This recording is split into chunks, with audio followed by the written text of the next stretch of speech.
En septiembre del año 2002, el presidente Bush de los Estados Unidos mostró preocupación ante la Asamblea General de Naciones Unidas por la amenaza que Bagdad, Irak, suponía para la seguridad global. Estados Unidos y el Reino Unido plantearon entonces la existencia de armas de destrucción masiva en territorio iraquí e instaron al Consejo de Seguridad que se aprobara una resolución para impulsar el desarme de Irak. Pero el interés pasó a ser luego una apuesta para derrocar el gobierno de Saddam Hussein. A pesar de no contar con el apoyo del Consejo de Seguridad, Estados Unidos encabezó una coalición internacional para invadir Irak el 20 de marzo del año 2003. La guerra preventiva de George Bush tuvo el respaldo del primer ministro británico, Tony Blair, y del presidente español, José María Aznar. Los tres dirigentes se habían reunido 4 días antes en las Islas Azores para lanzar un ultimátum de 24 horas a Saddam Hussein, a quien exigían un desarme completo. Las bases principales de esta invasión estaban en Kuwait y otras naciones del Golfo Pérsico. Y allí en Kuwait estaba como funcionario del Ministerio de Relaciones Exteriores nuestro invitado de hoy, Alberto Armas, quien fue funcionario diplomático y estuvo acreditado allí en el 2003 durante la guerra contra Irak. Y nos contaba antes de esta entrevista que decidieron no salir del país a pesar de haber recibido instrucciones expresas del ministerio. En Venezuela ningún otro o muy pocos representantes diplomáticos abandonaron sus embajadas. Para que nos cuente cómo se vivió esa guerra contra Irak, siendo Kuwait el principal lugar donde estaban las bases de la invasión, es que hemos decidido llamarlo. Alberto, un gusto conversar con usted. Bienvenido a Zona Éxitos. Bienvenido, ¿cómo está? Buenos días, ¿cómo están ustedes? Muchas gracias por invitarme a su prestigioso programa para compartir con ustedes y con sus radioescuchas ciertas experiencias que tuve durante ese año. ¿Cómo vivió la guerra contra Irak desde el lugar donde estaban las bases de quienes estaban adelantando este ataque? Bueno, Kuwait fue efectivamente, como lo he dicho, la plataforma de lanzamiento de la operación militar conjunta de Reino Unido y Estados Unidos a Irak. Es muy corto el tramo que hay entre Irak y Kuwait. La frontera es pequeña, relativamente pequeña, unos 240 kilómetros, y ellos fueron instalando, las tropas conjuntas fueron instalando toda la estructura militar para poder atacar. Instalaron campamentos al norte de Kuwait, en donde alojaron a más de 100.000 soldados. Pero antes de ello, y progresivamente, fueron enviados tanques, equipos y material bélico para poder apoyar la operación que se inició principalmente con ataques aéreos desde unidades que estaban, buques y portaaviones y submarinos que estaban a las entradas del Golfo Pérsico y en el Océano Índico. Esos ataques duraron varios días, son ataques como de ablandamiento, para luego entonces ingresar lo que se llama la parte voluminosa también del ataque, que son los tanques y artillería, para luego finalmente entrar las tropas por tierra con equipos que los estaban movilizando en ese espacio.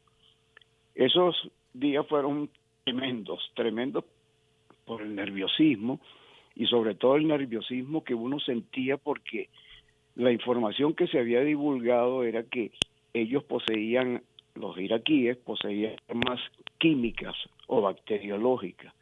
Nosotros tuvimos que, con un plan de emergencia que se elaboró, el Ministerio de Relaciones Exteriores apoyó, comprar equipos, ropa, pues trajes especiales y máscaras para poder estar parado para un eventual ataque con misiles. Sí atacaron con misiles los iraquíes, como sabemos, y de esos equipos, de esos ataques, la mayoría de los misiles que atacaron a Kuwait fueron derribados por baterías antiaéreas especialmente llevadas para el sitio, que eran baterías de Patriotas, Patriot Missile. Los atacaron y derribaron el 95% de los misiles que atacaron a Kuwait. Se temía que podría haber una gran mortandad en Kuwait, porque si hubiesen pasado esos misiles, hubieran provocado desastres bien grandes, porque toda la población de Kuwait, prácticamente el 95% de la población vive en Kuwait, y nosotros estábamos en áreas, digamos, muy cercanas a sitios muy poblados y muy comerciales, de manera que el plan de emergencia conllevó comprar equipos para poder sostenernos durante los días que eventualmente iban a efectuarse esos combates. Compramos suficiente agua porque se creía que iban a atacar las fuentes de agua que la producen plantas eléctricas que producen a su vez agua para consumo humano y producen electricidad. Son plantas complejas. Entonces teníamos que estar preparados. Nosotros nos preparamos en nuestro apartamento, así como con mi esposa y mi hija nos preparamos para eventuales ataques porque no podíamos salir. Se avisaba por sirenas, una red, un circuito de sirenas, cuando venían misiles o cuando podría venir eventuales ataques. ¿En qué momento quizás usted siente que ya esa amenaza deja de ser amenaza y puede estar en peligro su vida, y estando con su familia en ese apartamento que estaba, entre comillas, protegido por todo ese mecanismo de seguridad que ustedes habían creado? ¿En algún momento sintieron que esto de estar refugiados ahí no les iba a servir y tenían que salir corriendo por algún mecanismo? ¿Cómo se vivió el resto de los días? Sí, el resto de los días fue muy estresante porque la red o el circuito de sirenas sonaban en todo el territorio nacional kuwaití.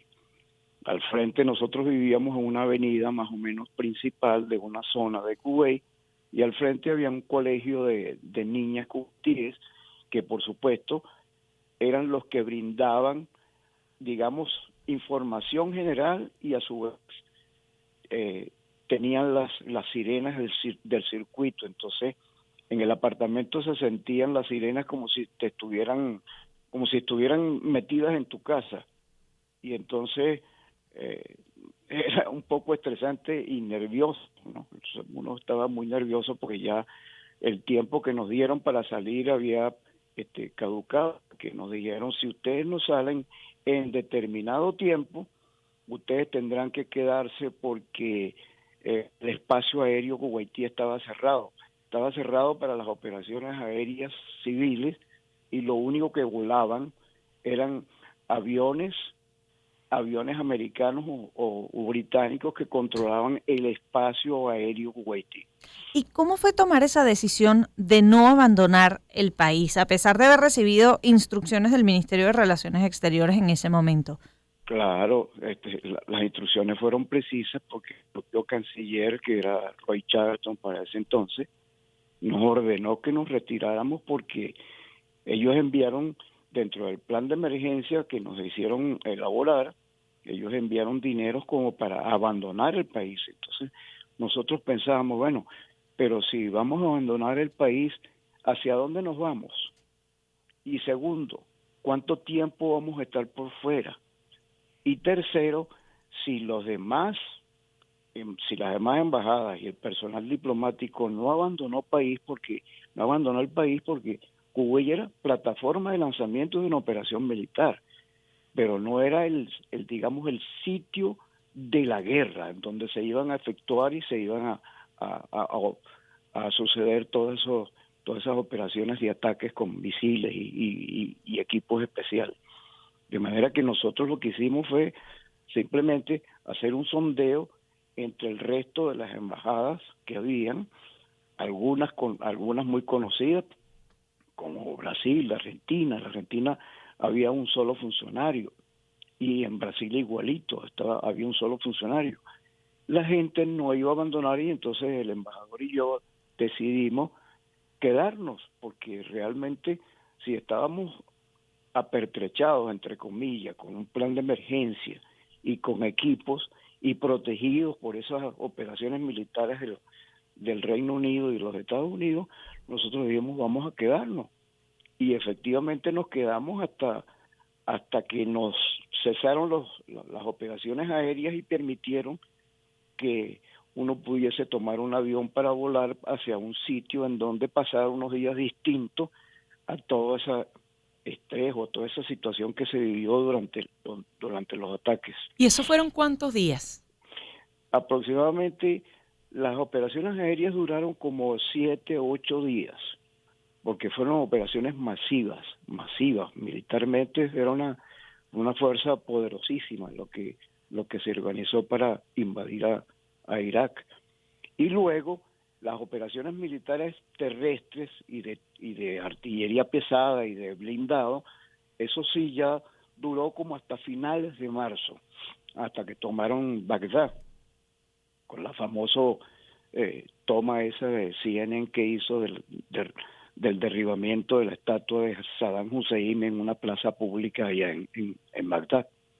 ¿Y cómo se recibió precisamente esa imagen? Ya cuando ven a la estatua de Saddam Hussein caer, teniendo tanta cercanía con el conflicto. Sí, nosotros ya sabíamos que esas operaciones iban a durar muy poco, porque al norte de Kuwait existía una fuerza de observación, una misión de observación de Naciones Unidas para Irak y Kuwait que se llamaba COM.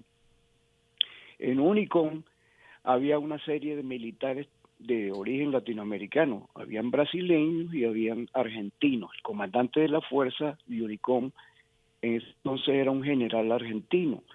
Nuestro embajador tenía contactos muy estrechos con él y obtenía información de primera mano de cómo estaba evolucionando todo lo que fue el preparativo militar para invadir a Irak. Entonces ellos mismos habían adelantado que, visto el poderío que se acumuló en Kuwait para atacar a Irak, esa operación militar duraría muy poco tiempo. ¿Logra usted, ya después de haber salido de ese conflicto y sentirse a salvo, volver al mismo puesto que tenía o fueron cambiados? Estamos conversando con Alberto Armas, quien era diplomático del Ministerio de Relaciones Exteriores justamente en el año 2003, cuando comienza la guerra de Estados Unidos contra Irak y bueno, Kuwait está ahí de frontera y se siente todas esas alarmas, esas sirenas. Sí, yo duré un año más en Kuwait, nosotros nos fuimos cambiados, inclusive a mí me trasladaron de Kuwait a Caracas y el embajador quedó con el que habíamos estado durante el conflicto, de manera que yo volví al mismo puesto, es decir, estábamos en el mismo puesto, no salimos del mismo puesto. El ministerio, que ya para ese entonces ya había agotado yo mi lapso de tiempo en el exterior, que eran 6 años, porque yo venía de combinar Bogotá, Embajada de Venezuela en Bogotá, con Kuwait, ya tenía más de 6 años. Entonces, al año del conflicto me trasladaron a Caracas. Bueno, muchísimas gracias por haber compartido con nosotros estas vivencias, eso que ocurrió entre 2002 y 2003 y de lo cual usted fue testigo de excepción, no solo usted, también el resto de los trabajadores diplomáticos de la embajada y su propia familia. Sí, así es. Muchas gracias por la invitación y por permitirme compartir con ustedes estas vivencias. Alberto Armas fue hoy nuestro testigo de excepción. Fue funcionario del Ministerio de Relaciones Exteriores, acreditado en Kuwait en el año 2003, cuando la invasión de los Estados Unidos a Irak, que termina justamente, como dice él, demoliendo esa estatua de Saddam Hussein y luego siendo procesado. 9:47 minutos de la